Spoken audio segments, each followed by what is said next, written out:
በዚህ በተሰጠን አውቶካድ ፍሎር ፕላን በእያንዳንዱ ክፍል ውስጥ መብራቶችን ከመግጠማችን ወይ ከማስቀመጣችን በፊት ለየክፍሎቹ የሚያስፈልገውን የመብራት ብዛት በቁጥር ማወቅ አለብን። ለዚህ ሊቪንግ ሩም ምን ያህል መብራት እንደሚያስፈልገን፣ ኪችን ላይ ምን ያህል መብራት እንደሚያስፈልገን እና ለሌሎችም ካልኩሌት አድርገን ማወቅ አለብን። በዚህ ቪዲዮ በጣም ቀላልና ትክክለኛ መንገድ አሳያችኋል። እንኳን ወደ አምባይ ኤሌክትሪካል ሶሉሽን በደህና መጣችሁ። በጣም አስፈላጊ የሆኑ ኤሌክትሪክ ምክሮች እንዳያመልጦ ፕሊዝ ሰብስክራይብ እንዲሁም ቪዲዮን ላይክ እና ሼር በማድረግ ጀምሩ።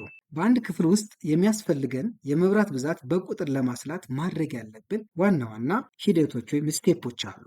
እዚህ ሳሎን ላይ የሚያስፈልገንን የመብራት ብዛት በቁጥር ለማወቅ ወይም ለማስላት ማድረግ ያለብን ዋና ዋና ስቴፖች፣ አንደኛ የዚህን ክፍል ስፋት በሜትር ካሬ ማወቅ አለብን። ይሄ ክፍል ስለካው 33 ሜትር ስኩዌር ይመጣል። ይሄ ሊቪንግ ሩም ስፋቱ 33 ሜትር ካሬ ይመጣል። ይሄን እዚህ ጋር ለክቼ የዚህን ሊቪንግ ሩም የግራውንዱን 33 ሜትር ካሬ አድርጌ እዚህ ኤክሴል ላይ አስቀምጫለሁ። በሁለተኛ ደረጃ ማወቅ ያለብን ለዚህ ለተሰጠው ክፍል የሚያስፈልገው የብርሃን መጠን ወይም ብራይትነስ ሌቨል ምን ያህል ነው። ሪኮመንድድ የተደረገ ለዚህ የሚመከር የብርሃን መጠን ለሊቪንግ ሩም ባለፈው ስታንዳርድ ላይ ስናይ ከ150 እስከ 500 ላክስ ያስፈልገዋል። እኛ ለዚህ ስራ 200 ላክስ ስፔሲፋይ እናደርጋለን። ሶስተኛ ለዚህ ክፍል የሚያስፈልገንን የመብራት አይነት መለየትና ይህ መብራት ምን ያህል ሉመን አውትፑት እንዳለው ማወቅ አለብን ወይም ካልኩሌት ማድረግ አለብን። ለዚህ ለሊቪንግ ሩም የመረጥነው የመብራት አይነት እዚህ ጋር ካስቀመጡ ኤልኢዲ መብራት ምርጫ አለው። ይሄ ታይፕ 2 የተባለው ኤልኢዲ መብራት ሴሊንግ ሰርፌስ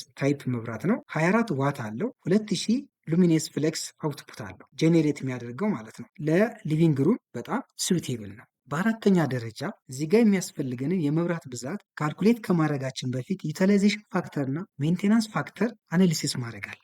ዩቲላይዜሽን ፋክተር ስንል ይሄ የኛ መብራት ታይፕ 2 የተባለው መብራት ከሚያመነጨው ብርሃን ምን ያህሉ እዚህ ወለሉ ላይ ወይም ወርኪንግ ኤሪያው ላይ ይደርሳል የሚለውን አናሊሲስ የምናደርግበት ነው። ይሄ ዩቲላይዜሽን ፋክተር ብዙ ጊዜ ከ60 እስከ 80% ይወሰዳል። ይሄ ማለት ይሄ ኤልኢዲ ታይፕ 2 መብራት ከሚያመነጨው 24 ዋቴጅ ወይም 2000 ሉሚነስ አውትፑት ውስጥ ከ60 እስከ 80%ቱ ወርኪንግ ኤሪያው ላይ ወይም ወለሉ ላይ ይደርሳል ብለን አናሊሲስ እየሰራ። ሜንቴናንስ ፋክተር የምንለው ደግሞ ይሄ መብራት ከሚያመነጨው ጠቅላላ አማውንት የብርሃን መጠን ውስጥ በጊዜ ሂደትና በተለያዩ ምክንያት ምን ያህሉን እየቀነሰ ሊሄድ ይችላል አናሊሲስ ስናደርግ ነው። ይህን ብዙ ጊዜ ለኢንስታሌሽን ስራ ለዚህ ለቤት ውስጥ ኤሌክትሪካል ዝርጋታ ከ50 እስከ 80% ይመከራል። ስለዚህ ለዚህ ለእኛ ስራ ዩቲላይዜሽን ፋክተር 60%፣ ሜንቴናንስ ፋክተር 70% ወይም 0.7 ወስደናል። አሁን ትክክለኛውን ፎርሙላውን ተጠቅመን የሚያስፈልገንን የመብራት ብዛት ለዚህ ሳሎን ካልኩሌት ማድረግ እንችላለን። ጄኔራል ፎርሙላችን ምን ይላል?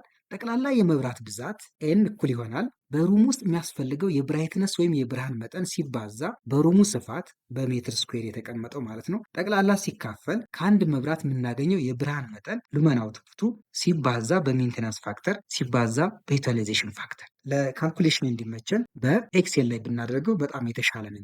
ልክ እዚህ ጋር እንደምናየው እዚህ ግራውንድ ላይ ስንመጣ ለዚህ ለሊቪንግ ሩም ስንመጣ ኤሪያ 33 ሜትር ስኩዌር ነው። የሚያስፈልገን የብርሃን መጠን ወይም ኢሉሚኔሽን ሌቨል 200፣ ዩቲላይዜሽን ፋክተር 0.6፣ ሜንቴናንስ ፋክተር 0.7፣ ሁለቱን ስናባዛው 0.42 ይመጣል። የመረጥነው የመብራት አይነት ታይፕ 2 ነው። ይሄ ታይፕ 2 የተባለ መብራት ይሄ መብራት ማለት ነው። ይሄ መብራት 24 ዋት አለው፣ 2000 ሉሚነስ አውትፑት አለው። ለሊቪንግ ሩም ስዊቴብል ነው። ስለዚህ ፎርሙላውን እንጠቀምና ለእኛ የሚያስፈልገን ጠቅላላ የመብራት ብዛት እኩል ይሆናል የሚያስፈልገው የብርሃን መጠን ሲባዛ በኤሪያ ጠቅላላ ሲካፈል ሉመን አውትፑት ከአንድ መብራት የምናገኘው ሲባዛ በሜንቴናንስ ፋክተር ሲባዛ በዩቲላይዜሽን ፋክተር አድርገን ካልኩሌት ማድረግ እንችላለን። በዚህ መሰረት እዚህ ጋር የሚያስፈልገው ኤሪያ ሲባዛ በብርሃን መጠናችን ዛሩ የምንፈልገው የብርሃን መጠን ማለት ነው ሲካፈል ሜንቴናንስ ፋክተር ሲባዛ በዩቲላይዜሽን ፋክተር ሲባዛ ከአንዱ መብራት የምናገኘው ሉመን አውትፑት 2000 ያልነው አለ እኩል ይሆናል